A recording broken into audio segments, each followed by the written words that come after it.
Hello all of you, कैसे हैं आप। तो बच्चों, इसके पहले जो वीडियोस हमने देखे उसमें हमारा टॉपिक चल रहा है एटॉमिक स्ट्रक्चर। एटॉमिक स्ट्रक्चर में हमने नील्स बोर के पोस्टुलेट्स और उससे रिलेटेड कुछ फार्मूलेज डिजाइन किए और हमने एक एनर्जी का फॉर्मूला देखा। लास्ट टाइम जो हमने एनर्जी का फॉर्मूला देखा, उस फॉर्मूले के अंदर अगर मैं बात करूं, फॉर्मूला क्या था हमारे पास, तो फॉर्मूला था energy is equal to minus 8 h square n square epsilon naught m z square और e टू दी पावर। यही था एनर्जी का बड़ा वाला फॉर्मूला। ओके, नाउ एक छोटा फॉर्मूला निकाला था, हालांकि उसकी जरूरत अभी नहीं है, पर ठीक है। z square upon n square, ये इलेक्ट्रॉन वोल्ट है। क्लियर? ओके। हाँ बच्चों, हमने एनर्जी के दो फॉर्मूले निकाले। अब आज का जो हमारा टॉपिक है, मतलब इस वीडियो का जो हमारा टॉपिक है, वो टॉपिक ये है कि जब, मतलब यहाँ पर क्या लिखा है, frequency of emitted radiation. Radiation कब इमिट होगा या कब उत्सर्जित होगी विकिरण? जब कोई एक इलेक्ट्रॉन किसी हाई एनर्जी लेवल पर बैठा है। अच्छा, हाई एनर्जी लेवल पर गया है, उसको हम बेसिक से समझते हैं। जैसे मान लो ये फर्स्ट ऑर्बिट है, ये सेकंड ऑर्बिट है और ये थर्ड ऑर्बिट है।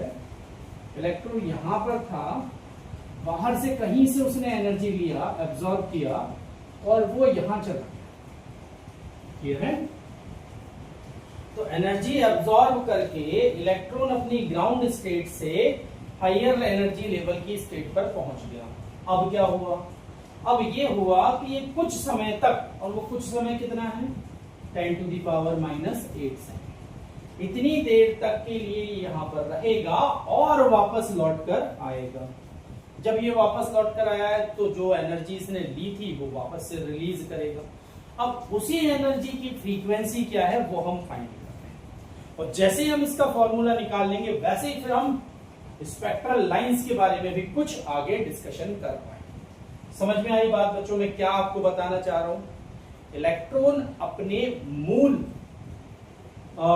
कक्षा में है या अपने ग्राउंड स्टेट में है, वहां पर उसने एनर्जी लिया, एनर्जी अब्सॉर्ब करके हायर स्टेट में चला गया। वहां वो कुछ टाइम के लिए रुकेगा और वापस से अपने लेवल पर आएगा। इस ड्यूरेशन में वो कुछ रेडिएशन निकालेगा। अब जो रेडिएशन वो एमिट करेगा उसका फ्रीक्वेंसी कितना होगा, हम ये डिस्कशन करेंगे। ठीक है, चलिए निकालते हैं फ्रीक्वेंसी की कहानी। तो यहां पर ओके, तो बच्चों आपको एक फॉर्मूला और याद होगा, h nu is equal to E2 minus E1, Niels Bohr का थर्ड पोस्टुलेट। ठीक है, हम यहीं से कहानी स्टार्ट कर रहे हैं। वी नो दैट कि नील्स बोर ने हमसे ये कहा कि जो h न्यू होगा वो कितना होगा, E2 माइनस E। क्लियर? अब E2 क्या है? E2 अपर स्टेट की एनर्जी है या हायर ऑर्बिट की एनर्जी है, और E1 जहां पर इलेक्ट्रॉन पहुंच रहा है उसकी एनर्जी। क्लियर है? ओके, नाउ अगर मैं ये एनर्जी का फॉर्मूला यहां पुट कर, इट मींस क्या मैं इसको ऐसा लिख सकता हूं, En2 माइनस En1। N2 वाले ऑर्बिट से इलेक्ट्रॉन N1 वाले ऑर्बिट में जा रहा है। मुझे नहीं पता कौन सा नंबर है, तीसरे से दूसरे में जा रहा है, पांचवें से चौथे में जा रहा है, पांचवें से पहले में जा रहा है, किसी में भी जा सकता है। बाकी हायर ऑर्बिट से लोअर ऑर्बिट में जा रहा है।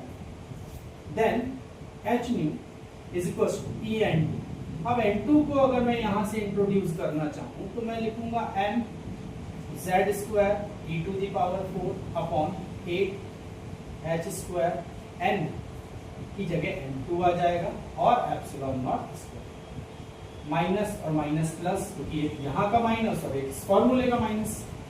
देन ये हो जाएगा आपके पास m z square e to the power 4 upon 8 h square n1 square epsilon naught square. Clear है इतनी चीज?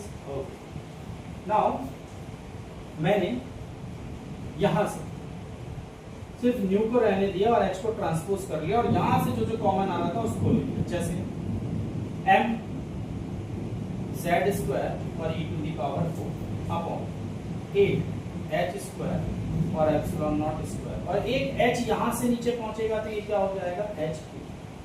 क्लियर है, आपको समझ में आ गया होगा। अच्छा, इससे मैंने जो कुछ भी बाहर निकाला, जो भी बचेगा वो पॉजिटिव है, ये नेगेटिव है, तो पॉजिटिव वाले को मैं पहले लिख रहा हूँ, मतलब 1/n1। नेगेटिव वाले को मैं बाद में लिख रहा हूँ, मतलब 1/n2। क्लियर है इतनी बात।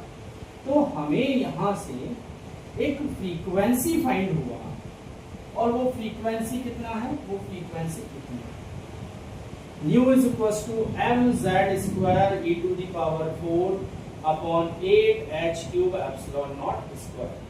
अगर मैं n2 ऑर्बिट से n1 ऑर्बिट में कूदूंगा, मैं मतलब इलेक्ट्रॉन जब कूदेगा तो इतनी फ्रीक्वेंसी, मतलब जो रेडिएशन इमिट करेगा उसकी फ्रीक्वेंसी ये रहेगी। अब ये हम निकाल सकते हैं हमारे हिसाब से कि क्या क्या हो सकता है ना। इतनी बात समझ में आ गई बच्चों को। हमने ये वाली स्टेप देख ली कि जो रेडिएशन इमिट होगा उसकी फ्रीक्वेंसी क्या होगी। ठीक है, अब यहाँ कहानी उठती है कि जो रेडिएशन इमिट हो रही है, अगर उसकी वेवलेंथ निकालना हो तो सबको पता है, बच्चे को पता है। सर क्या पता है कि nu is equal to c upon lambda होता है, लिख दिया। mz² e to the power 4 upon 8h³ epsilon naught का स्क्वायर 1/n1² माइनस 1/n2²। अच्छा, क्या ये वाला c मैं यहां से हटा के यहां इंट्रोड्यूस कर सकता हूं? कर दिया। अब बच्चों जो आपको यहां पर दिख रहा है ना, ये सारे कांस्टेंट हैं, और इन सारे कांस्टेंट को हम रिडबर्ग कांस्टेंट बोलते हैं। क्या बोलते हैं?